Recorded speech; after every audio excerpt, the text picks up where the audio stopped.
महाराष्ट्र राज्य शासकीय कर्मचारी बंधू आणि भगिनींनो नमस्कार. मित्रांनो, हे जे तुम्ही स्क्रीनवर एक परिपत्रक पाहतात हे जिल्हा परिषद पुणेचं आहे. ठीक आहे. जिल्हा परिषद पुणेने हे पत्र काढलेलं आहे. याचा अर्थ असा होतो की महाराष्ट्र राज्यातील इतर जिल्हा परिषदा सुद्धा अशा प्रकारचं परिपत्रक काढून तुम्हाला 7व्या वेतन आयोगाचा जो दुसरा हप्ता आहे ना मित्रांनो, या ठिकाणी पगार बिलासोबत जोडून देण्यास सांगणार आहेत. आणि आपल्याला जो फेब्रुवारीचा पगार म्हणजे जो मार्चमध्ये मिळणार आहे ना, त्यामध्ये 7व्या वेतन आयोगाचा दुसरा हप्ता मित्रांनो मिळणार आहे. यामध्ये तुम्ही हे परिपत्रक अशा प्रकारे वाचू शकता. या व्हिडिओच्या डिस्क्रिप्शन बॉक्समध्ये मी याची लिंक टाकतो. त्या लिंकवर क्लिक करून तुम्ही हे PDF जे आहे फेब्रुवारी 23 अशा प्रकारची जी PDF आहे ना, ती तुम्ही डाउनलोड करून जरा चांगल्या क्वालिटीमध्ये वाचू शकाल. तर थोडंसं या ठिकाणी मी विषय वाचतो पहा. माहे फेब्रुवारी 2023च्या नियमित वेतन देयकासोबत या ठिकाणी वाहतूक भत्त्याबाबतही त्यांनी सूचना दिलेल्या आहेत. सर्वात महत्त्वाचा दुसरा जो मुद्दा आहे ना, 7व्या वेतन आयोगाचा दुसरा हप्ता, की जो 7व्या वेतन आयोगाचा दुसरा हप्ता वेतन देयकात समाविष्ट करताना केवळ कार्यरत कर्मचाऱ्यांचा दुसरा हप्ता विचारात घ्यावा अशा प्रकारे दिलेला आहे.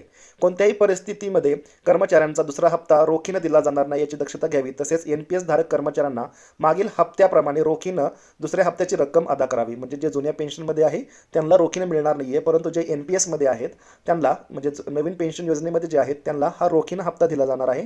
त्यानंतर या ठिकाणी महागाई भत्त्याचं पण त्यांनी दिलेलं आहे. जर तुम्ही जानेवारीमध्ये ॲड केलेलं नसेल तर ते फेब्रुवारीमध्ये ॲड करा अशा प्रकारची पण सूचना दिलेली आहे. ठीक आहे. त्यानंतर आयकर कपातीविषयी सूचना आहे, वैयक्तिक अपघात विमा योजनेविषयी आहे, हमीपत्राविषयी आहे. अशा प्रकारची सगळ्या सूचना तुम्ही या व्हिडिओच्या डिस्क्रिप्शनमध्ये लिंक मिळेल त्यावर क्लिक करूनही तुम्ही डाउनलोड करू शकाल. पुणे झेडपीचं पत्र आहे. ठीक आहे. काही दिवसांतच तुम्हाला इतर झेडपींचं जे पत्र आहे हे तुम्हाला व्हॉट्सअप ग्रुपवरती किंवा या ठिकाणी तुम्हाला ज्या ज्या ठिकाणी अशा प्रकारची पत्र मिळतात त्या ठिकाणी हे पाहायला मिळणार आहे. तर प्रश्न असा होतो की दुसरा हप्ता जो आहे 7व्या वेतन आयोगाचा, यामध्ये आपल्याला नेमकी किती रक्कम मिळणार आहे. ठीक आहे. तर अशा प्रकारचं पत्र तुम्ही पाहिल्यानंतर या ठिकाणी मी तुम्हाला घेऊन जाणार आहे जे पे फिक्सेशन आपलं केलेलं असतं 7व्या वेतन आयोगाचं. ठीक आहे. 1 जानेवारी 2016 साली जो आपल्याला 7वा वेतन आयोग लागू झाला आहे ना मित्रांनो, त्यामध्ये तुम्ही खाली जेव्हा स्क्रोल कराल, खाली ज्यावेळेस पूर्णपणे खाली याल त्यावेळेस तुम्हाला अशा प्रकारचं एक या ठिकाणी 2019 मध्ये तुम्हाला कोणत्या प्रकारचा हप्ता मिळायला हवा होता, 20 मध्ये, 21 मध्ये, 22 मध्ये. ठीक आहे. तर तुम्हाला अशा प्रकारचा हप्ता जर मिळालेला नसेल, ठीक आहे, आपल्याला आतापर्यंत 3 हप्ते मिळायला हवे होते परंतु फक्त एकच हप्ता मिळालेला आहे. दुसरा हप्ता की जो मागच्या वर्षीच मिळायला हवा होता परंतु तो ह्या वर्षी मिळणार आहे. आणि तिसरा हप्ता तो ह्या वर्षी मिळेल की नाही, तसं तिसरा हप्ता आपल्याला मिळाला पाहिजे परंतु तो मिळेल की नाही याची काही गॅरंटी नाही आहे, परंतु दुसऱ्या हप्त्याचं तरी पत्र या ठिकाणी निघालेलं आहे. परंतु मित्रांनो या ठिकाणी एक बातमी अशी पण आहे की दुसरा हप्ता जर मिळाला तर ही पूर्णपणे जी रक्कम आहे तुम्हाला पुन्हा टॅक्ससाठी पात्र धरली जाईल. कारण ज्यांचं उत्पन्न हे 5 लाख क्रॉस करून गेलेलं आहे पुढं, आणि जर एखाद्याचं उत्पन्न गुंतवणूक दाखवून सुद्धा 5 लाख क्रॉस करत असेल तर त्यांच्यासाठी मात्र हा दुसरा हप्ता म्हणजे यावरती पुन्हा तुम्हाला टॅक्स भरावा लागणार आहे.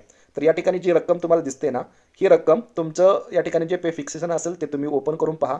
या ठिकाणची जी रक्कम आहे ती रक्कम मित्रांनो तुम्हाला या ठिकाणी आपल्याला रोखीनं मिळणार आहे. जर तुम्ही NPS मध्ये असाल, जुन्या पेन्शनमध्ये असेल तर ते तुमच्या फंडामध्ये या ठिकाणी जाणार आहे. तर मित्रांनो अशा प्रकारचे वेतन आयोगाच्या वार्ता मिळवण्यासाठी, टेक्निकलच्या पोस्ट मिळवण्यासाठी हा जो तुम्ही चॅनल पाहत आहात ना, या टेक्निकल टीचर चॅनलला सबस्क्राईब करा. या व्हिडिओलाही लाईक आणि शेअर करायला विसरू नका. आजच्या व्हिडिओमध्ये इतकंच मित्रांनो. भेटूयात एका नवीन व्हिडिओमध्ये. तोपर्यंत नमस्कार.